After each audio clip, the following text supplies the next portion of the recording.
Welcome back. Assuming you've been keeping up with this blog, are you resonating with the messages? And are you following the advice along the way? You should know your true purpose and gifts for the world, have a vision for the business you want to create, and maybe you even have created your business entity and started some basic marketing. But before you get too far along, I want to take a step back this week and ask you some questions about what you've created in your business vision. Too often I find that people limit their visions to what they think is possible for them instead of focusing on what they truly want to create. If you haven't already heard it, the classic poem My Wage by Jessie B. Rittenhouse is appropriate at this point on our journey. I bargained with life for a penny, and life would pay no more. However, I begged at evening when I counted my scanty store. For life is a just employer. He gives you what you ask. But once you have set the wages, why you must bear the task. I worked for a menial's hire, only to learn dismayed that any wage I had asked of life, life would have willingly paid. Translation, you only get what you ask for from life. So let's dive in and ask some questions about what you have created so far and ensure that you are 100% aligned to your vision. First question, do you want to commute a long way or just a few minutes to your place of business? I can't say that I've ever met anyone who loved commuting. Some of us justify it with things like Audible books, so we can at least learn something with all the time that is devoted to commuting. What about you? Do you enjoy the minutes and hours spent daily jostling for position on the road, riding the train or subway, or taking a bus across town? What would be your ideal commuting situation? Work from home? Work around the corner? Work in the city center where the, quote, action is? Personally, I can't stand commuting, especially in the 21st century when virtual work tools are reliable and cost effective. Whatever option you feel the best about, set it up the way you want. You only get what you ask for from life. Question 2. What about having other people in your business?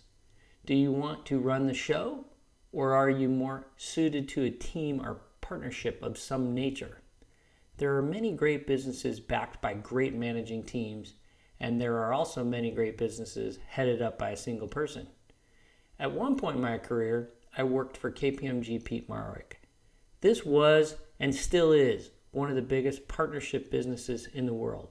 It obviously works well, but you must be willing to work the political games that go along with big partnerships. I was well down the track to partnership at KPMG when I decided it was not the right business model for me. Whatever option you feel the best about, set it up the way you want. You only get what you ask for from life. Question 3. Depending on how you answered the last question, you may have some flexibility on where you work. If you have the option, are you comfortable and productive working alone at home? Or do you prefer an office environment?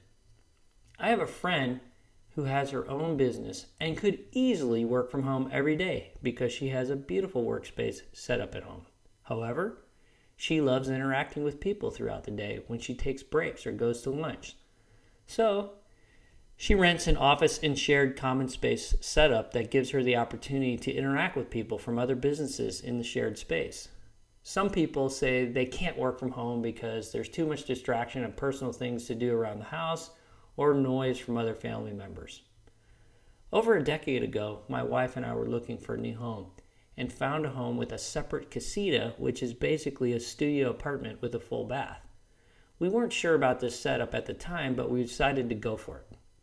We are so glad that we did because now I run my business full-time from the casita.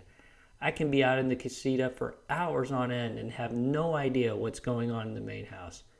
There could be a party going on and I wouldn't know it.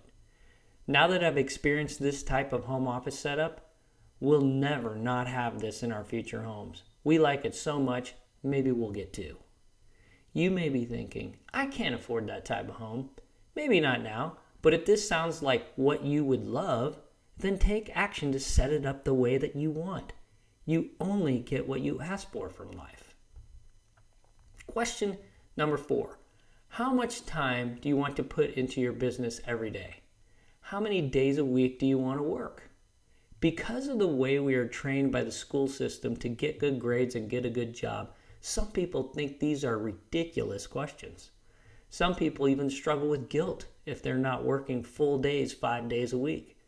But if you could set it up the way you want, what would it look like for you? Some people are so passionate about what they do it in a way that becomes part of the natural flow of their day, and they can't tell where their business life begins and ends. For example, I've recommended Tim Ferriss's 4-Hour Workweek in the past. If you know anything about Tim, he's really working his passions all of the time. The premise of the 4-Hour Workweek is that you could theoretically set up business systems that would require your minimal attention so that you could free up time to pursue other interests. If this appeals to you, then go for it. Whatever option you feel the best about, set it up the way you want. You only get what you ask for from life. Question 5. How much time do you want to step away from your business to be with family and friends, pursue hobbies, check off items on your life bucket list, or contribute to charitable organizations? Remember back at the beginning of the year, we talked about 7 areas in life that all people can pursue. It's not all about business, even if sometimes our culture wants you to believe that it is. Last year, I collectively took off about a month and a half to spend time with family, go sailing, take personal retreats, and go to personal interest conferences.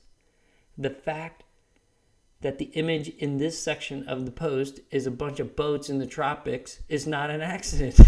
If you know me, this is my first choice for business downtime, and I'm working on some ideas to incorporate tropical sailing into my business too.